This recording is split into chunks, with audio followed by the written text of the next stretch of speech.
હવે વિદ્યાર્થી મિત્રો, ગયા બધા વિડીયોમાં આપણે લક્ષની માહિતી મેળવી.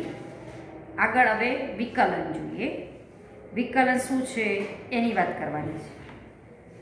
હવે વિકલનની વ્યાખ્યા આપણી આવી છે કે ધારો કે f વાસ્તવિક વિધેય છે અને એ f ના પ્રદેશનું કોઈક બિંદુ છે. એટલે વાસ્તવિક વિધેય છે એટલે પ્રદેશ એનો r છે, એટલે એ કોઈ r માંથી લીધેલી કોઈ કિંમત છે. તો જો આ લક્ષ limit h tends to 0 fa plus h minus fa upon h નું અસ્તિત્વ હોય તો તેને આ જે લક્ષનું અસ્તિત્વ હોય તો આ શબ્દ સમજો, તો તેને fx નું a આગળનું વિકલિત કહે છે અને તેને f' a વડે દર્શાવે છે. કોના આગળનું? fx નું a આગળનું વિકલિત કહે છે. હવે આમાં પણ આપણે સમજીએ, આ લક્ષનું અસ્તિત્વ હોય, બરોબર? આ શબ્દ સમજીએ, આ લક્ષનું અસ્તિત્વ હોય. કોઈ પણ લક્ષનું અસ્તિત્વ હોય એનો મતલબ કે એનું જમણું લક્ષ અને ડાબું લક્ષ મળતું હોય અને સમાન મળતું હોય તો આ વિધેયનું લક્ષ મળે. હવે એનો મતલબ થયો કે આ વિધેયનું વિકલન f નું a આગળનું મળવું ક્યારે મળે? કે જ્યારે આ લક્ષ મળે તો આ વિધેયનું f નું a આગળનું વિકલન આપણને મળે. હવે કયું લક્ષ મળે? Limit h tends to 0 fa plus h minus fa upon h એનું અસ્તિત્વ છે. એનો મતલબ કે 0 પ્લસ અને 0 માઇનસ એટલે કે જમણું અને ડાબું લક્ષ આ વિધેયનું બંને મળતું હશે અને સમાન મળતું હશે એટલે આ વિધેયનું લક્ષ મળે છે. અને આ જે વિધેયનું લક્ષ છે એને જ આપણે f નું a આગળનું વિકલન કહીએ છીએ. શું લખ્યું? fx નું a આગળનું વિકલન અને તેને સંકેતમાં f' a વડે દર્શાવાય છે. તો તમે આને બીજા અર્થમાં લખો તો આમ પણ લખી શકો કે fx નું d/dx લખાય છે, dfx/dx. fx નું x ના સાપેક્ષ વિકલન એટલે dfx/dx. જો હું fx ને વિધેય y તરીકે લઉં, fx બરાબર y લઉં તો અહીંયા શું બનશે? dy/dx. કયા બિંદુ આગળની કિંમત છે? a આગળની, એટલે dfx/dx at x = a. આની a આગળની કિંમત આપણી f' એટલે કહેવાય. વિધેયનું વિધેય f નું x આગળનું વિકલન એટલે કે f'(x). that means કે dfx/dx અને એની આગળની કિંમત એટલે આ. જો મારે સીધો f'(x) લખવો હોય તો હું આમ લખું, એની જગ્યાએ અહીંયા હું x લખું છું. આનો મતલબ શું થયો? dfx/dx. અને જે fx ને y કહેતા હોઈએ તો એનો મતલબ થયો dy/dx. એનો આપણે આગળ મીનિંગ સમજીશું પણ. એટલે ખાલી અત્યારે આટલું જ યાદ રાખો, વિધેય f નું બિંદુ a આગળનું વિકલન એટલે f' a બરાબર લિમિટ આ. અને આ લિમિટ જો અસ્તિત્વ ધરાવે તો જ વિધેયનું a આગળનું વિકલન મળે, નહીતર ન મળે વિકલન. હવે કોઈ આપણે આગળ જે રીતે અમુક વિધેયો હતા કે માનાંક વિધેય, ધારો કે fx બરાબર માનાંક x હોય અને 0 આગળનું જો એનું લક્ષ ચેક કરવું હોય તો એનું 0 આગળનું જમણું લક્ષ 1 થાય અને 0 આગળનું ડાબું લક્ષ તમારું એમ. આપણે એક દાખલો જોયેલો કે માનાંક x અપોન x માં વિધેય f x તરીકે માનાંક x અપોન જો x લો તો 0 આગળનું એ વિધેયનું જમણું લક્ષ તમારું 1 હતું અને 0 આગળનું ડાબું લક્ષ -1 હતું. બંને લક્ષ અલગ અલગ મળતા હોવાથી એમ લખેલું કે આ વિધેયનું લક્ષ ન મળે. જો વિધેયનું લક્ષ ન મળે 0 આગળનું તો વિકલન ક્યાંથી મળે? કારણ કે લક્ષ આ વિકલન મળે, આ લક્ષ મળે તો જ આ વિકલન મળે. અને આ લક્ષ મળવું એનો મતલબ કે જમણું ને ડાબું લક્ષ મળતું હોય તો જ આ વિધેયનું વિકલન મળે, બરોબર? એટલે માનાંક જ્યારે વિધેય હોય, હવે આમાંથી આપણે બે ભાગ પાડીએ, એ આગળ આવશે 12મા ધોરણમાં. પણ વિધેય અત્યારે તમે એવા જુઓ કે આ વિધેય આ લક્ષ મળે તો આ લક્ષને આપણે f નું a આગળનું વિકલન કહીએ છીએ. તમારે આટલું જ યાદ રાખવાનું છે, ખાલી આટલું જ સૂત્ર જ યાદ રાખવાનું, કશું જ યાદ રાખવાનું નથી. f' a બરાબર લિમિટ h ટેન્ડ્સ ટુ 0. અમે જે બોક્સ બનાવ્યું એટલું જ યાદ રાખવાનું છે, fa plus h minus fa upon h. હવે આમાં આ જે લક્ષ મળવું એનો મતલબ કે જમણું લક્ષને આપણે એ આગળનું જમણું વિકલન કહીશું અને આના જે ડાબા લક્ષ છે એને આપણે એ આગળનું ડાબું વિકલન કહીશું. જો આ ડાબું લક્ષ મળે તો એ ડાબા લક્ષને આપણે ડાબું વિકલન કહીશું અને જમણું લક્ષ મળે એને જમણું વિકલન કહીશું. એનો મતલબ થયો કે કોઈ વિધેય માટે કોઈ બિંદુ આગળનું જો જમણું વિકલન અને ડાબું વિકલન જો બંને મળતા હોય ને બંને સરખા મળતા હોય તો તે વિધેયનું તે બિંદુ બિંદુ આગળનું વિકલન મળે નહીતર મળે નહીં, કારણ કે વિકલન વન ટાઈપ ઓફ લક્ષ છે અને લક્ષ મળવું એનો મતલબ કે ડાબું ને જમણું લક્ષ મળવું. આ બધું ક્યારે ચેક કરવાનું? માનાંક વિધેય હોય ત્યારે ખાસ ચેક કરવાનું ડાબું જમણું લક્ષ. અને ડાબું જમણું લક્ષ માનાંક વિધેયમાં મોસ્ટલી સરખું થતું નથી, એટલે એવા વિધેયનું વિકલન પણ ન કરી શકાય. વિકલન ન મળે એવું લખી શકો.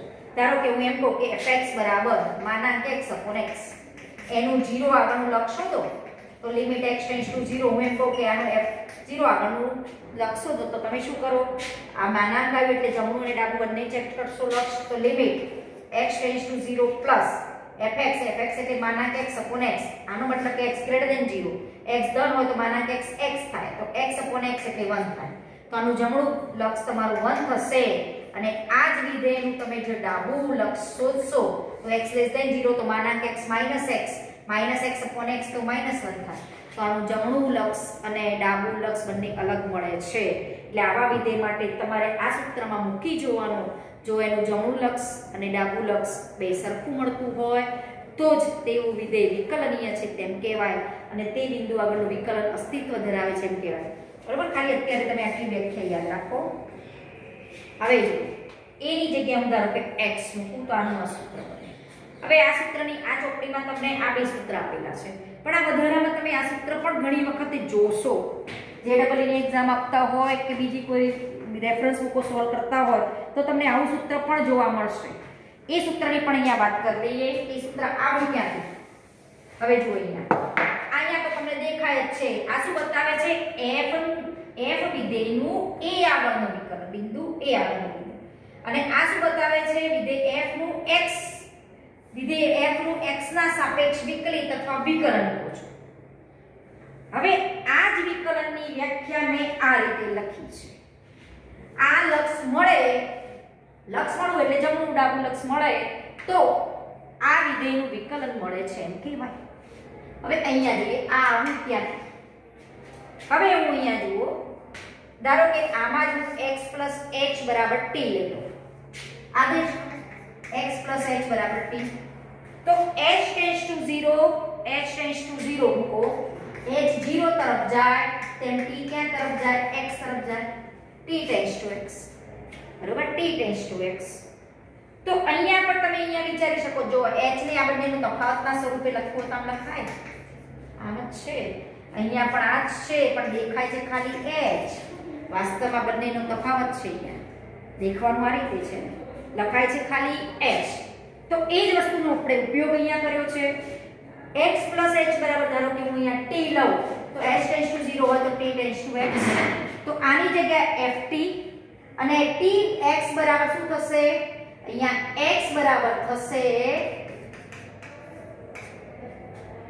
અહીંયા મારે x ની જગ્યાએ આપણે x મૂક્યો અને x h ની જગ્યાએ આપણે શું મૂક્યો? t મૂક્યો અને અહીંયા મૂક્યો t x. તો આ નવું સૂત્ર આપણું બનશે f' x બરાબર limit t tends to x ft fx upon t x.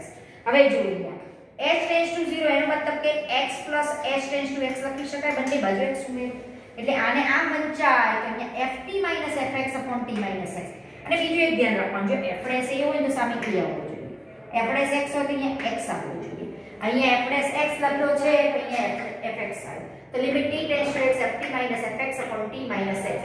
કારણ કે t અને x બંનેનો ઉપયોગ છે. એકલા t ચલની કિંમત x માં ફેરવીએ છીએ, t ટેન્ડ્સ ટુ x મૂકીએ છીએ એટલે જવાબ તમારો x માં આવવાનો. બરોબર? એટલે આ એક વ્યાખ્યા યાદ ખાલી તમારે રાખવાની છે. અહીંયા ખાલી h યાદ રાખવાનું. h એટલે વાસ્તવમાં વંચાય આમ a h minus. અને આના પર નીચે આ એક વ્યાખ્યા, આ એક વ્યાખ્યા અને આ એક વ્યાખ્યા, આ ત્રણ વ્યાખ્યા વિકલનની છે. હવે વિકલનનું ભૌમિતિક અર્થઘટન પણ સમજી લઈએ કે વિકલન વસ્તુ શું છે, એનું ભૌમિતિક અર્થઘટન કયું. ધારો કે કોઈ વક્ર છે r y fx વક્ર છે. બરોબર? કોઈ વક્રની મેં આકૃતિ દોરી છે. હવે એ વક્રને એક સ્પર્શક દોર્યું, સ્પર્શક. વક્રના સ્પર્શક કોને કહેવાય? ધારો કે વક્ર કોઈ પણ હોય, વક્રના કોઈ પણ બિંદુએ કોઈ રેખા દોરી હોય, સ્પર્શીને જતી રહેતી હોય તેને સ્પર્શક રેખા કહેવાય. ધારો કે એક સ્પર્શક રેખા મેં અહીંયા દોરી છે.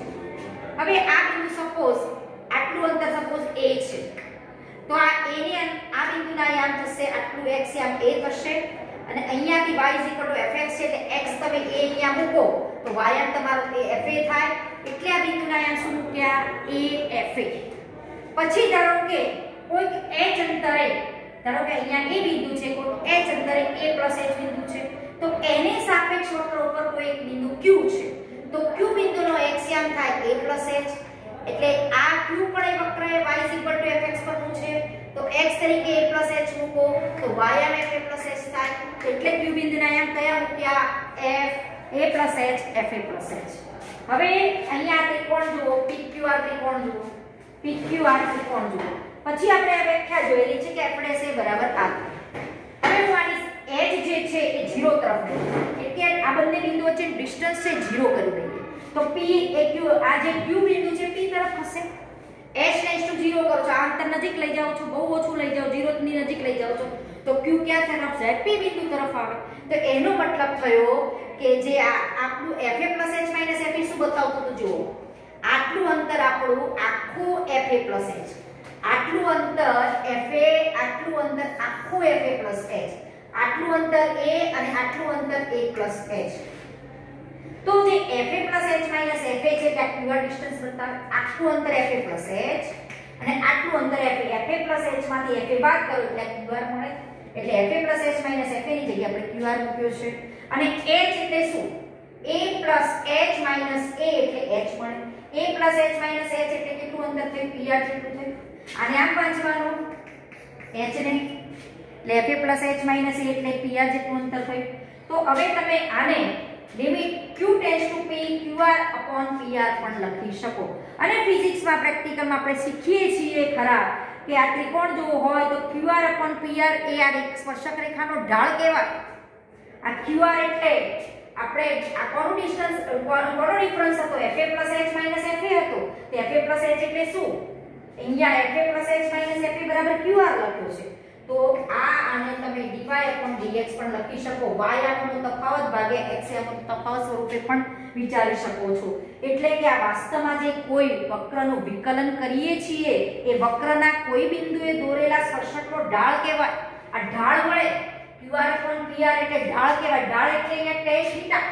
ધારો કે અહીંયા હું ત્રિકોણની વાત કરું, આ ત્રિકોણ pqr આમ વિચારો, તો અહીંયા જો હું ખૂણો થીટા લઉં તો tan થીટા બરાબર સામેની ભાગ્યા પાસેની, અને એ વસ્તુનો ઉલ્લેખ આપણે રેખા ચેપ્ટરમાં પણ કરેલો, tan થીટા બરાબર સામેની ભાગ્યા પાસેની. qr/pr ને તમે શું કહી શકો? tan થીટા કહી શકો, tan થીટા.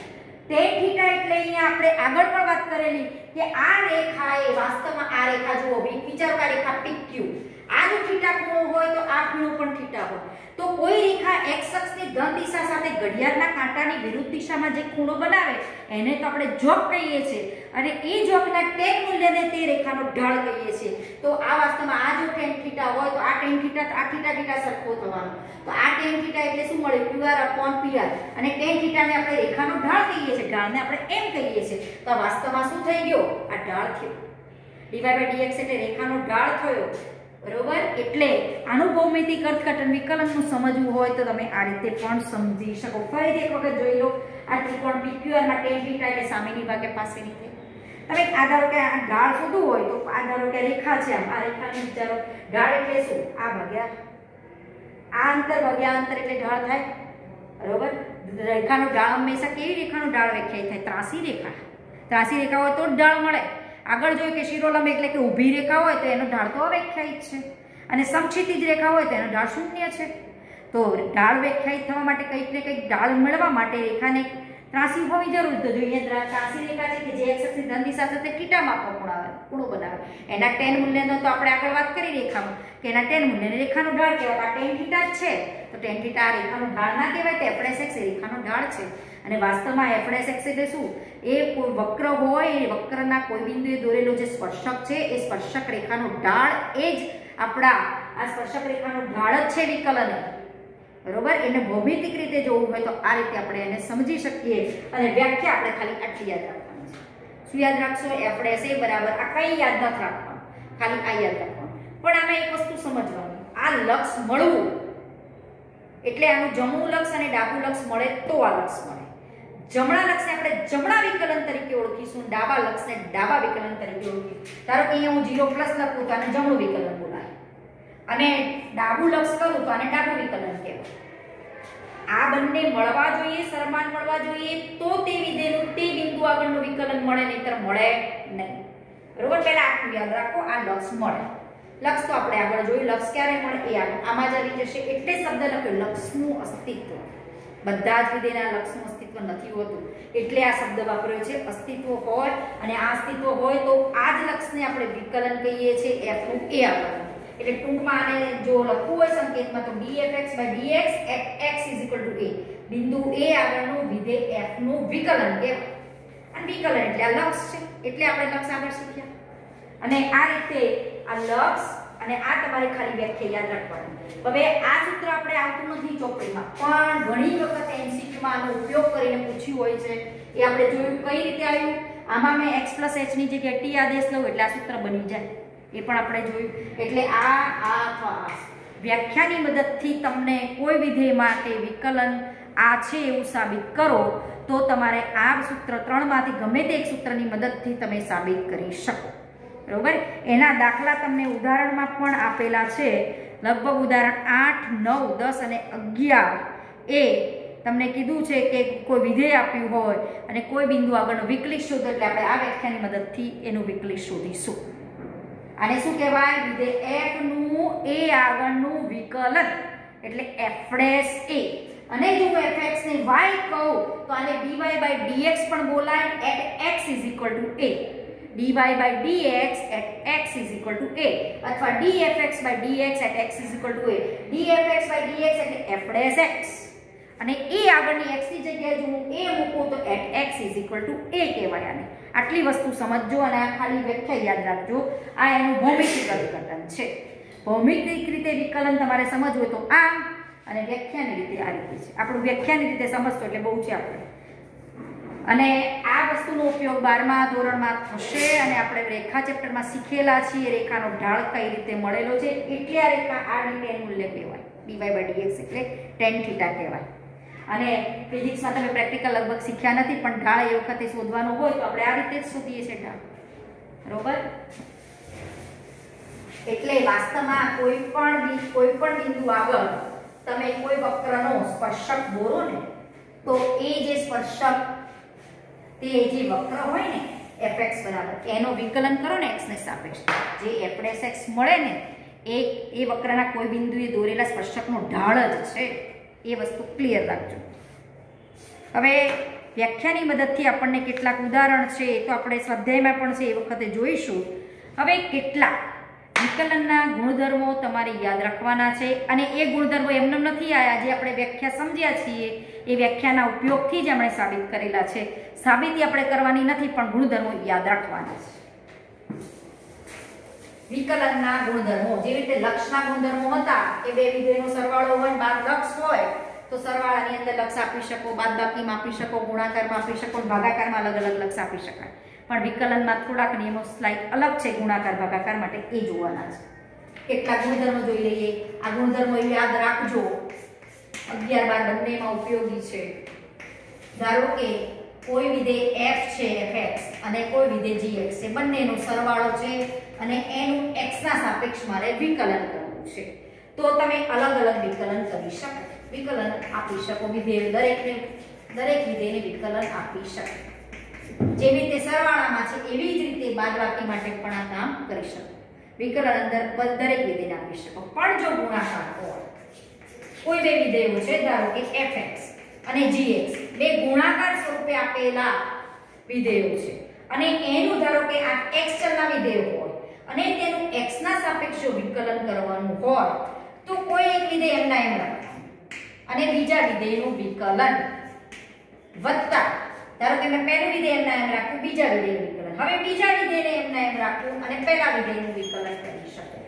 અને આને તમારે લખવું હોય તો આમ પણ લખાય છે dgx/dx એટલે g'(x) અને આને તમે f'(x) પણ લખી શકો, જે આપણે આગળ વ્યાખ્યામાં જોયું. બરોબર, અને આને તમારે લખવું હોય તો આમ પણ લખાય fx/gx, d/dx fx/gx એટલે એનો ડેશ લખો તો પણ ચાલે. બરોબર, આ ગુણાકારનો નિયમ. ધારો કે બે વિધેય માટે છે એવું 3-4 વિધેયો માટે કરી શકો.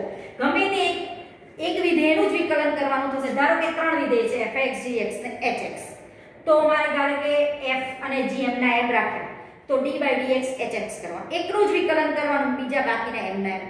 એટલે સરવાળો આવો 3 વખત થશે બરોબર f * g d/dx hx plus પછી g નું વિકલન કરો fx * fh અને d/gx પછી તમે છેલ્લે h નું વિકલન કરો તો f અને g એમને એક વિધેય બે વિધેય એમને એકનું વિકલન કર્યા રાખવાનું આ પ્રોસેસ ગમે તેટલા વિધેય માટે તમે કરી શકો છો અહીંયા તમને ખાલી બે વિધેય માટે અહીંયા ગુણધર્મ આપેલો છે એવા 3 વિધેય માટે પણ કરી શકો અને કેટલાક હવે સૂત્રો પણ આપણે વિકલનના પછી જોઈશું ત્યારે પણ આ ગુણધર્મનો ઉપયોગ કરશું પછી ભાગાકાર માટે જોઈએ ધારો કે કોઈ બે વિધેય છે x ચલનું કોઈ વિધેય f છે g ચલનું કોઈ વિધેય x ચલનું વિધેય કોઈ g છે બંને ભાગાકાર સ્વરૂપે છે અને એનું વિકલન કરવું છે તો આના માટે આપણી પાસે નીચેના વિધેયનો વર્ગ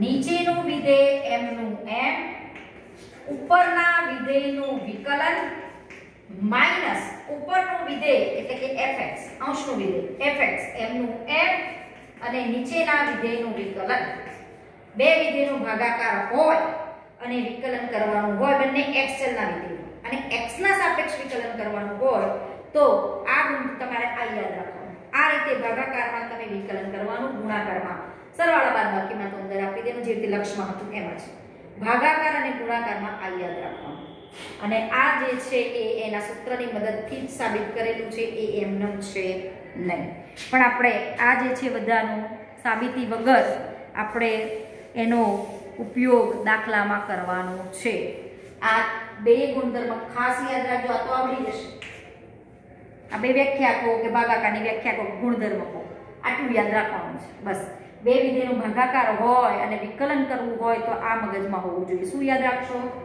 નીચેનાનો વર્ગ જે કંઈ પણ વિધેય હોય એનો હોલ વર્ગ નીચેનું વિધેય m નું m ઉપરનાનું વિકલન માઈનસ ઉપરનું વિધેય m નું m અને નીચેના વિધેયનું વિકલન આ રીતે કોઈ પણ બે વિધેયના ભાગાકારનું વિકલન કરી શકો અને ગુણાકાર માટે આપણે વાત કરી હવે પછી તમને જે આ સ્વાધ્યાય 13.13 છે એ પહેલા આ કેટલાક વિકલનનું બીજગણિત કહો કે વિકલનના ગુણધર્મો કે સૂત્રો કે તમારે જે રીતે યાદ રાખવું હોય આ બે તો યાદ રાખવાનું છે જ હવે કેટલાક સૂત્રો છે તમે લગભગ ફિઝિક્સમાં પણ તમને એ સૂત્રો લખાવેલા છે અને એ સૂત્રો પણ વિકલનની વ્યાખ્યાની મદદથી જ સાબિત કરેલા છે એમનેમ કોઈને સપના નહીં આવતા કે સૂત્ર બનાવીએ એટલે મૂળ વિકલનની વ્યાખ્યા જ છે અને વિકલન મળવા માટે લક્ષ આવડવું જોઈએ લક્ષ આવડે તો વિકલન આવડે વિકલન આવડશે તો સંકલન આવડશે એટલે એકબીજાની રિલેટેડ છે વિકલનની વ્યાખ્યામાં શું કર્યું લક્ષ અસ્તિત્વ ધરાવે લક્ષ પહેલા ખબર હોવી જોઈએ પછી વિકલન ઉપર જવાય હવે અહીંયા આપણે કેટલાક સૂત્રોની વાત કરીએ જે થોડાક જ સૂત્રો 11માં છે અડધું વિકલન ચેપ્ટર એ લોકો 12માં આપણને લીધેલું છે જેટલા 11માં સૂત્રો છે એની થોડીક વાત કરીએ જે પ્રમેય 9 સ્વરૂપે તમને પહેલું સૂત્ર આપ્યું છે કે x ની n ઘાતનું વિકલન એ પ્રમેય 9 કીધો છે તમે સૂત્ર કહો કે પ્રમેય કહો સૂત્ર જે યાદ રાખવાનું છે આપણે x ની n ઘાતનું વિકલન x ના સાપેક્ષ તો આ સૂત્ર છે n × x⁻n - 1 n × x⁻n - 1 આ સૂત્રની સાબિતી જોવી હોય તો આપણે વિકલનની જે વ્યાખ્યા જોઈ એની મદદથી સરળતાથી સાબિત કરી શકીએ કે f(x) = limit h → 0 fx + h - fx/h તો અહીંયા fx વિધેય તરીકે આપણી પાસે છે x⁻n આ fx નું x ના સાપેક્ષ વિકલન fx તરીકે વિધેય આપણું કયું છે x⁻n n તરીકે 2 હોય 2 હોય ગમે તે ઘાત હોય એ ચાલી શકે બરોબર આ વિધેય આપણું બેઝિક વિધેય છે પછી તમે આ વ્યાખ્યા એપ્લાય કરો કે આપણે x એટલે આપણી વ્યાખ્યા હતી કે limit h → 0 fx + h - fx/h આના તમારે મૂકી દેવાની કિંમતો પછી x + h ની n ઘાત આવવાની અને x + h ની n ઘાત માટે આપણે દ્વિપદી પ્રમેય શીખ્યા છે એ આખો દ્વિપદી પ્રમેય એપ્લાય કરવાનું પછી લિમિટ આપશો એટલે આ સૂત્ર સીધું આવી જશે એટલે આ સૂત્ર સાબિત નથી કરવાનું પણ સાબિતી તમે આ રીતે કરી શકો સાબિત કરવું હોય તો આ રીતે કરી શકો એટલે એમનેમ સૂત્ર છે નહીં બરોબર આ રીતે તમે સાબિત કરી શકો અને અહીંયા શું થશે x ની જગ્યાએ તમે શું મૂક્યો છે x ની n ઘાત તો તમે અહીંયા શું મૂકશો x + h ની n ઘાત - x⁻n/h પછી તમારે અહીંયા દ્વિપદી પ્રમેયથી આખું વિસ્તરણ લખવાનું પછી લિમિટ આપવાની એટલે આ સૂત્ર આવી જાય આપણે આપતા નથી હવે એટલે આ સૂત્ર ખાલી યાદ રાખવાનું છે સૂત્રની સાબિતી ચોપડીમાં આપેલી છે, પૂછાતી નથી, આપણે સૂત્રનો ઉપયોગ કરવાનો છે ખાલી. પછી એ સૂત્ર આધારિત કેટલાક સ્વાધ્યાયમાં દાખલા 13.3 માં છે અને tan x નું વિકલન આપણે એક ઉદાહરણ સ્વરૂપે આપેલું છે આપણને. ઉદાહરણ 20 માં tan x નું વિકલન sec2x થાય એ આપણે વ્યાખ્યાની મદદથી સાબિત કરેલું છે અને આ પણ તમે વ્યાખ્યાની મદદથી સાબિત કરી શકો છો. અને પછી ઉદાહરણ તમને 16, 17, 18 ને 19 એમાં જે આપણે આ ગુણધર્મો જોયા એના આધારિત કેટલાક દાખલા છે એની વાત કરવાની છે ખાલી. હવે પ્રમેય 10 જે છે આ પ્રમેયનું સૂત્ર છે. પ્રમેય 10 માં કંઈ જાજુ નથી, કોઈ બહુપદી સ્વરૂપે હોય. પ્રમેય 10 ના કહેવાય, એને ગુણધર્મ તરીકે જ લઈ લઈએ આપણે પ્રમેય 10 ને. હવે એમાં શું છે, કોઈ વિધેય આપ્યું હોય, ધારો કે આખું એક વિધેય છે બહુપદી સ્વરૂપે આપેલું, સરવાળા છે બધા એક્સલના, કોઈ ગમે તેટલી ઘાત હોય, એને વ્યાપક લીધેલું છે, વ્યાપકની જગ્યાએ ગમે તે બહુપદી આપણે લઈ શકીએ અને આનો આપણે ઉપયોગ કરી શકીએ. સપોઝ મેં fx બરાબર કોઈ બહુપદી લીધી x² + 3x + 4. હવે આનું કરવું છે f' એટલે કે વિકલન x ના સાપેક્ષ કરવું છે વિકલન. તો આપણે અહીંયા આનું વિકલન કરવું એટલે કે આનું વિકલન કરવું અને વિકલનમાં ગુણધર્મ અનુસાર તમે વિકલન સરવાળામાં અંદર આપી શકો તો એ અનુસાર d/dx x² + d/dx 3x + d/dx 4. હવે અહીંયા જુઓ, એક બીજું આપણે ગુણધર્મ વધારાનો ઉમેરી લઈએ. d/dx કોઈ અચળ હોય સંખ્યા અને કોઈ વિધેયને ગુણાયેલી હોય તો તે સંખ્યા તમે બહાર કાઢી શકો છો અને વિકલન અંદર આપી શકો છો. બરોબર. હવે એનો આપણે અહીંયા ઉપયોગ કરીને સૂત્ર છે એનો ઉપયોગ કરીએ. આ n ઘાત તરીકે અહીંયા 2 છે તો અહીંયા શું આવશે, 2 × x⁻2 - 1 એટલે 2 - 1 એટલે x x² વિકલન 2x. 3 અચળ 12 આ x ની 1 ઘાત કહેવાય. 3 અચળ 12 કાઢી દો એટલે વિકલન અહીંયા મળે x ની 1 ઘાત. 1 × 1 - 1 1 એટલે 1 - 1 એટલે 0, x ની 0 ઘાત એટલે 1. 1 × 1 એટલે આનું વિકલન થશે dx નું x ના સાપેક્ષ વિકલન 1 અને 4 અચળ 12 તો આને આમ વાંચવાનું 4 અચળ 12. કોઈ પણ અચળનું વિકલન, ધારો કે અચળ એટલે કે આ વંચાય આને x ની 0 ઘાત વંચાય, x ની 0 ઘાત એટલે 1 કહેવાય. હવે 1 એટલે કે x ની 0 ઘાત, n તરીકે મેં 0 લીધા તો આમ આને વાંચો 0 × x ની -1 ઘાત એટલે શું આવે 0. એટલે અચળ કોઈ પણ સંખ્યાનું વિકલન આપણે 0 કરીએ છીએ એટલે આનું વિકલન થશે 2x + 3 + 0 એટલે 2x + 3. એટલે આપણે શું કર્યું, સૂત્રને વણી લીધું ને આ ગુણધર્મને પણ આ દાખલામાં આ રીતે ઉપયોગ કરીએ છીએ. આટલું બધું 12માં તો આપણે નથી કરતા, સીધું જ આનું વિકલન આ રીતે લખીશું, પણ તમે હજુ નવા છો એટલે આપણે આ કામ કરવાનું અને આ આવ્યું છે વ્યાખ્યાની મદદથી અને આ બધા ગુણધર્મો યાદ રાખવાના અને દાખલા કરવાના. વ્યાખ્યાન ગુણધર્મ આટલું માર જોઈએ છે 13.3 માં એટલે આપણું કામ ચાલશે. તમે sin x નું વિકલન શીખ્યા છો cos x, પણ એ તમને ઉદાહરણ 19 માં અહીંયા વ્યાખ્યાની મદદથી સાબિત કરીને આપ્યું છે. આપણે ત્રીજા ચેપ્ટરમાં s - s ને બધું જોયું, એનો ઉપયોગ અહીંયા થશે. એક આપણે ઉદાહરણ 19 જોઈએ અને પછી એને સૂત્ર સ્વરૂપે યાદ. અહીંયા શું કર્યું છે, ખાલી એક જ સૂત્ર સ્વરૂપે આ જ સૂત્ર યાદ રાખીને બધા દાખલા ગણવાના કીધા છે. ભલે sin x નું વિકલન આપણને ખબર હોય cos x, પણ એને વિકલનની વ્યાખ્યાની મદદથી સાબિત કરવાનું. એ ઉદાહરણ 19 માં જો તમને આપેલું છે, ઉદાહરણ 19 જોઈએ કે sin x નું વિકલન છે એટલે એને શું સાબિત કર્યું છે, sin x નું વિકલન cos x. ખબર છે સૂત્ર સ્વરૂપે, પણ સાબિતી પૂછે કે વિકલિતની વ્યાખ્યાની મદદથી સાબિત કરો તો આપણે સીધું ના મુકાય, આખી વ્યાખ્યાની મદદથી આપણે સાબિત કરવું પડે. એ કરીએ. ધારો કે એક ઉદાહરણ 19 માં છે વિધેય આપ્યું છે sin x, એનું કરો વિકલન, નો વિકલિત શોધો. હજુ આમાં આગળ ચેન્જ કરો તો આપણે બીજો ચેન્જ પણ કરીશું, નો વિકલિત શોધો. શું પૂછ્યું, આનું વિકલિત શોધો. વિકલિત શોધો કે આનું એટલે કે આનું વિકલન કરો, વ્યાખ્યાની મદદથી કરવાનું છે. વિકલન કરવું એટલે આપણે x શોધવો, લિમિટ h → 0, વ્યાખ્યા આપણી આ છે, લિમિટ h → 0, fx તો x છે તો fx + h તો sin x + h. હવે કયું સૂત્ર એપ્લાય કરવું પડે, s - s ત્રીજા ચેપ્ટરનું s - s નું સૂત્ર 2cs એ એપ્લાય કરો. 2cs 2 તો x plus x એટલે શું થશે 2x plus h by 2 પછી 2cs આ બંનેની બાદબાકી by 2 એટલે x plus h minus x એટલે h upon 2 upon h બરોબર આ 2 ને હું નીચે ખસેડી દઉં અને h ટેન્ડ્સ ટુ 0 છે એટલે sin h by 2 upon h by 2 બંધ થઈ ગયા અને અહીંયા લિમિટ આપી દઉં એટલે cos x સૂત્ર આવી ગયું હવે આને આમ વિચારો limit h tends to 0 cos 2x plus h upon 2 sin h by 2 આ 2 ને નીચે લઈ જાઓ એટલે આને h by 2 લખાય આ ઉપર જાય એટલે 2 થઈ જાય આ 2 ને નીચે ઉતારી દો પછી ગુણાકારમાં લક્ષ તો ગુણાકારમાં અલગ અલગ આપી શકાય છે ગુણધર્મ અનુસાર લક્ષ અલગ અલગ આપો limit h tends to 0 cos 2x plus h by 2 into limit h tends to 0 sin h by 2 upon h by 2 હવે જો h ટેન્ડ્સ ટુ 0 હોય તો h by 2 ટેન્ડ્સ ટુ પણ 0 કારણ કે બંને બાજુ 2 વડે ભાગો